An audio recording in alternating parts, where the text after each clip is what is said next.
बिटिआरनि सिमनाखौ गहपुरसिम बारायनायाव होबथाग्रा रावबो खुब सम्भब मानसि गैया। रावबो बर' सुबुङा, रावबो बर' लिडारा आं साननायाव, आं नुनायाव रावबो होबथायाखै। दिनै बेवहाय नुजानाय जोंनि सिनियर सिटिजेननि सोद्रोमा लोगो नोंथांमोन, मावथि लोगो नोंथांमोन, साननैसो आगोल जोङो इउटिउबाव नुनो मोन्दों दुलाराय बर' फरायसा आफादनि आफादगिरि दिपेन बर' बिथाङा गहपुराव सिमा बारायनायखौ लानानै रंजा बाजा जे हाबाफारि बिथांमोनहा लादों, बे रंजा बाजा हाबाफारियाव बाहागो लानानै बिथाङा मोनसे प्रेस स्टेटमेन्ट होदों। बे प्रेस स्टेटमेन्टआव बिथाङा गहपुरनि सिमा बारायनायाव हेंथा होग्रा माखासे बर' दैदेनगिरि एबा सुबुंफोरखौ सोंखारिदों। बिथाङा बुंदों जे बै समाव गहपुरसिम सिमा बारायनायखौ हेंथा होग्रा, होबथाग्रा, बादा होग्रा सुबुंफ्रा दिनै बहा दं? दिनै रायजो राजाया गहपुर सनितपुराव एथ' रंजा बाजा जादों। नोंथांमोनहा गहपुरखौ थैब्लाबो गहपुरा बिटिआरआव हाबा होननानै बुंदोंमोन। दिनै बहा दं नोंथांमोनहा? दिनै माथो हाबखो? बे खोथाखौ बिथाङा दाथियै बुंदों। नाथाय आङो बेवहाय बुंनो लुबैदों जे बिटिआर एकर्ड जानाय समाव बा जाखांनायनि उनाव बिटिआरनि सिमनाखौ गहपुरसिम बारायनायाव होबथाग्रा रावबो खुब सम्भब मानसि गैया। रावबो बर' सुबुङा, रावबो बर' लिडारा आं साननायाव, आं नुनायाव रावबो होबथायाखै। दा अब्ला बिथाङा होबथाग्रायानो रावबो गैया, सोरखौ होबथाग्रा साजायनानै बिथाङा बे बाथ्राखौ बुंखो? जुदि बिथाङा होबथाग्रा दं होननानै मिथिगौबा आङो बिथांखौ खावलायगोन, बिथां जाय बादा होग्रा बिसोरनि मुंखौ रोखा रोखा खारिनांगौ आरो नेक्स्ट बाइट बिथाङा होबावबा बेवहाय फोरमायनांगौ जे सोर सुबुङा गहपुरसिम सिमा बारायनायाव होबथायामोन। दा बेबादि जुदि बिथाङा नामखौ बुंनो हायाबा आङो बिथांखौ बुंगोन बिथाङा नंखाय खोथा बुंदों। दिनै आं सानो खुनु बर' मानसिया बिटिआर बा बिटिसिनि सिमा बारायनायाव रावबो हेंथा होआ। नाथाय जोंनि माखासे सानसुमै बिथांमोनहा बर'नि अलखदखौ नुनानै बै समाव PILसो होदों। नाथाय PIL होनायनि मिनिङा गहपुरसिम सिमा बारायनायखौ होबथानाय बेखौ बुजाया। मानोना PILआव बिथांमोनहा सिमा बारायनायनि सायाव जेबो अबजेक्सन होआखै। नाथाय बिथांमोनहा अबजेक्सन होदों जे बिटिआरनिफ्राय गामि दानख'नाय खन'पद्दाय खालामनो मोना होननानै गावसिनि PILआव होदों। बेजों लोगोसे PIL होग्राफ्रा बुंदों जे BTCआव जे पावार एन्ड फांसन जोङो ट्राइबेलफ्रा मोनदोंमोन BTC एकर्डनि दारै, बे पावार एन्ड फांसना ट्राइबेलनि रैखानि थाखाय 6 सिड्युलनि बे पावार एन्ड फांसना रिस्टर जानांगौ एबा थाफिननांगौ बा स्टेटास क्व' जानांगौ होननानैसो बिथांमोनहा PIL होदों। दा बेबादि PIL होनायाव जे जुक्ति लिरदों, जे अबजेक्सन खालामदों, बेवहाय गहपुरसिम बारायनायखौ होबथानाय जेबो मेनसन गैया। दा बे हिसाबै दिपेन बर' बिथाङा जे होबथाग्राफ्रा दिनै बहा दं बे बाथ्राखौ बुंनाया मिनिंलेस। बिथाङा मोनसे रं मेसेज समाजाव दिनै होदों। गहपुर आरो सनितपुरनि रायजो राजानि सिगाङाव बे बाथ्राखौ बिथाङा रं मोनसे मेसेजखौ फोरमायदों आरो बिथाङा बेजों जाहिर खालामनो नागिरदों जे माखासे होबथायोब्लाबो जोङो गहपुर सनितपुरखौ दिनै सोनो हाबाय होननानै मोनसे क्रेडिट लानो नागिरनायखौ जोङो नुदों आरो। नाथाय बे क्रेडिट लानाया मिनिंलेस होननानै आं सानो। मानो? बिथाङा दिनै बुंदोंसो गहपुरा हाबबाय होननानै। मा फोरमान दं दिपेन बर' नोंथां? केन इउ गिभ एनि सर्ट अफ प्रुफ? माबा गभर्नमेन्ट नटिफिकेसन जाबाय नामा? गभर्नर नटिफिकेसन जाबाय नामा? बा अर्डार जाबाय नामा? बा केबिनेटआव डिसिसन लादों होननानै जयन्त मल्ल बरुवाया बुंदोंमोन, बे लिस्टखौ नोंथाङा नुबाय नामा? केबिनेट डिसिसनखौ? केबिनेट डिसिसन लाखांनायनि उनावबो गभर्नरनि नटिफिकेसननि खामानि दंबावो। गभर्नराथ' दिनैसिमबो गहपुरनि 41टा गामिखौ हाबबाय होननानै नटिफिकेसन होआखै। होमबा नटिफिकेसन होआलासिनो बिनि आगोलनो नोंथांमोनहा बोरै रंजाखाखो? अख्राङाव मोफौ हायाव बाहागो माबोरै खालामखो नोंथांमोनहा? ब्लाइन्डलि। दा बे बेसेबां ब्रिलियान्टनि खामानि जादों। अन्तत' नटिफिकेसनखौ जाहोग्रोनायासो मोजांमोन। नटिफिकेसनाव जेब्ला नोंथांमोनहा रोखा रोखा नुनो मोनबाय जे नोंथांमोननि दाबि मथे 41टा गामिया हाबबाय, अब्ला नोंथांमोनहा रंजा। अब्ला नोंथांमोनहा अमा जायो ना बोरमा जायो ना दाउ जायो ना मैसो जायो जानो हागौमोन किन्तु नटिफाइ जानायनि आगोलनो माबोरै रंजागोखो दा बे एसे लाजिथावथाव जादों बरन्स जों बेखौ नुदों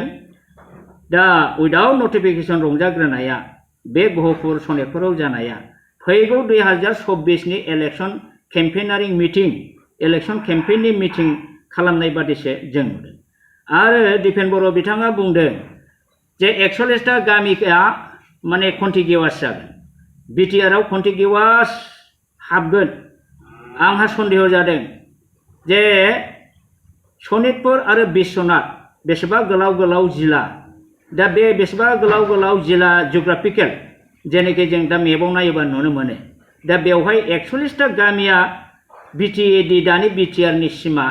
बे माबाजों मा होनो पासनै दैसनिफ्राय कन्टिगिउवास बा नांजाबनाय बोरै जागोन बिथाङा जिअग्राफि मेपखौ नायनानै बुंदों ना नायालासेनो बुंदों जिअग्राफिनि स्टाडि दंना गैया जाखो दिपेन बर' बिथाङालाय आंथ' सानदों बे थैब्लाबो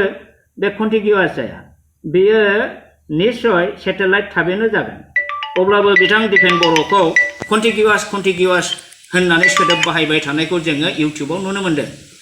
दिपेन बर' बिथाङा कन्टिगिउवास इंलिश वार्डनि मिनिंखौ मिथिगौ ना डु यु नो दा मिनिं अफ दा कन्टिगिउवास वार्ड कन्टिगिउवासनि मिनिंआ नांजाबनाय नांजाबफादेरनाय हो बेखौसो बुजियो लिंक थानाय सनजाबदेरनाय बेखौसो बुजियो नाथाय बे 41टा गामिया निश्चय बेबादि बिटिआरनि आगोलनि एरियाजों पासनै नदीनिफ्राय जों नांजाबनाय निश्चय जानाय नङा दा बे खेत्रआव नोंथाङा माने भुल भाबै गोरोन्थियै एंब्रायै बोरै कन्टिगिउवास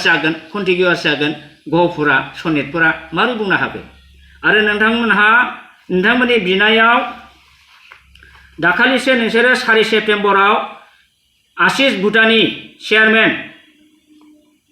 commission for alteration of the area included under Bodoland territorial region BTR दा बे आशिष भुटानी नोंसोरनि बाउन्डारि अल्टारेशननि कमिटिनो नोंसोरो प्राय 75टा भिलेज गहपुर समष्टिनिफ्राय 18टा बिश्वनाथनिफ्राय 10टा बिहालीनिफ्राय 5टा ढेकियाजुलिनिफ्राय 14टा न'दुवारनिफ्राय 7टा सारिदुवारनिफ्राय 2 बेबादि नोंथांमोनहा डिमान्ड होदोंमोन बे डिमान्डखौ माला होआ नोंथांमोनहा थारिखआव दङ नोंथांमोनहा 4 सेप्तेम्बरावसो होदों बावाखै दिनै बे नोंथांमोननि एप्लिकेशन आशिष भुटानीनो होनाया बेयो आशिष भुटानीया बे रिपर्टखौ निश्चय बे बाउन्डारि जेनेखि कमिशन बे रिपर्टखौनो साबमिट होआखै रिपर्ट साबमिट होआबा केबिनेट डिसिसन जाया केबिनेट डिसिसन जायाबा बे गभर्नर नटिफिकेशन जाया माब्रै नोंथाङा दानो एकेबारे गभर्नर नटिफिकेशन जाखांनानै गहपुरा हाबनाय बादि बोरै दाथियै रंजा बाजा बोरै खालामहोनो हाखो ब्लाइन्डलि एथ' माने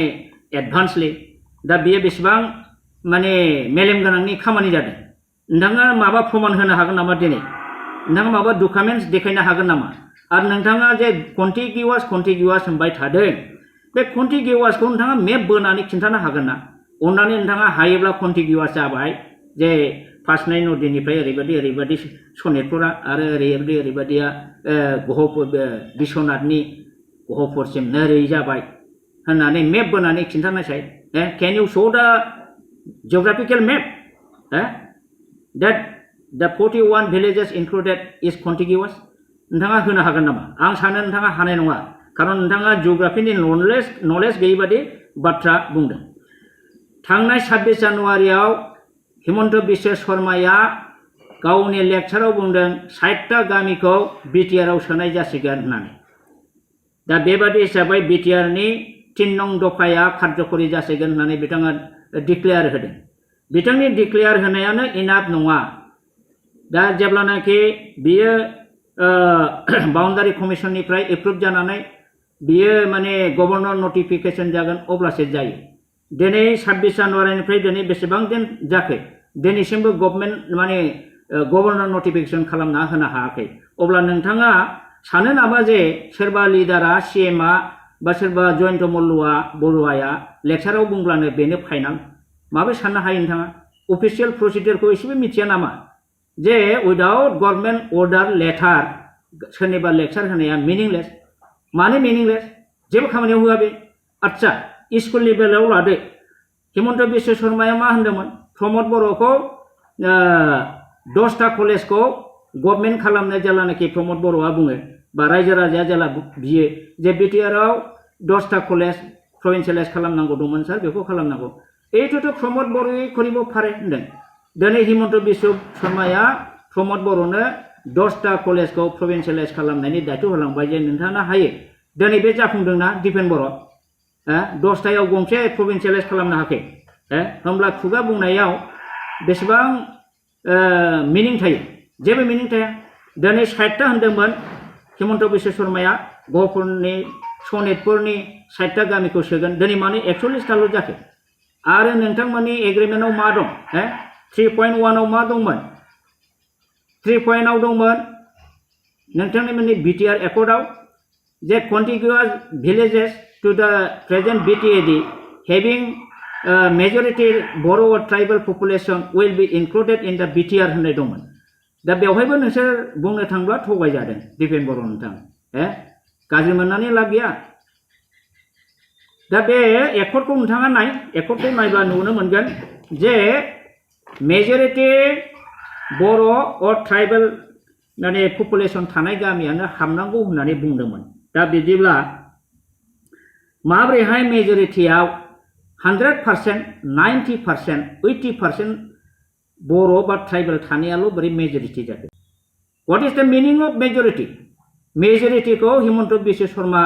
डिफाइन होनायजों 100% डिफिनेशन होबा बे जागोन नामा अंकआ मैथमेटिक्सआ मा होनो एरिथमेटिकआ मा होनो आसामनि 126 जननि बिथोराव बेसेबां बा गभर्नमेन्ट दानो हायो समान समान राननानै सासे बा सानै बाराबानो मेजरिटी जायो गभर्नमेन्ट जायो बेबादि हिसाबै मेजरिटीनि मिनिंआ not 80% not 90% not 100% 51 and above all the percentage are majority अब्ला जेसेबां बिश्वनाथ जिल्ला सनितपुर जिल्लायाव बर' बा ट्राइबेला 51% 52% निफ्राय जेसेबां पार्सेन्ट पपुलेशन थाया मानो बे जिनिसा लिस्ट जाजोबनांगौमोन आरो बियो गहपुराव हाबनांगौमोन as per the spirit of your BTR accord but that is not done majority ward बिनि मिनिंखौ मिसइन्टारप्रेट खालामबाय 80% 90% आल' मेजरिटीनि बबे मैथमेटिक्स बिजाबाव नुदों मेजरिटीखौ 80% 90% दा नोंथांमोनहा बेवहायबो हिमन्त बिश्वजों थगायजायो आरो बे थगायसुलाखौनो नोंथांमोनहा एखेबारे मोदायफोर बादि सानो मोजां मावदों सानो बुंनो थांब्ला बिथाङानो नोंथांमोनखौ थगायगासिनो दं नोंथांमोनहा आं दुखु खालामो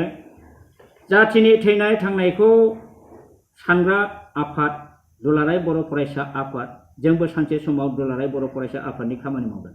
किन्तु जेनुइननेस थानांगौ सैथो होननाय जिनिसा थानांगौ जाथिनि थाखाय निस्वार्थ भाबै खामानि मावनांगौ नाथाय नोंथांमोनखौ जों नुदों माने जेन गभर्नमेन्टनि मोनसे एजेन्ट रेजिस्टार्ड एजेन्ट बादिसो नोंथांमोनहा खामानि मावो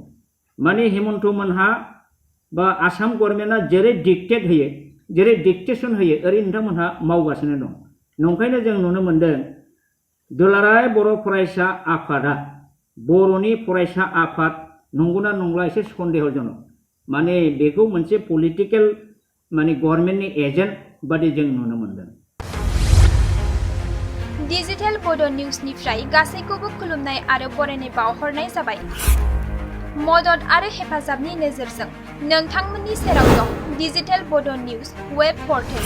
सुखु दुखुनि समाव खैदां खैफोदनि समाव नोंथांमोननि राव जानानै ओंखारबोदों डिजिटेल बड' निउस खौरां दैथायहरनो आरो जोंजों थोंजोङै फोनांजाबनो थाखाय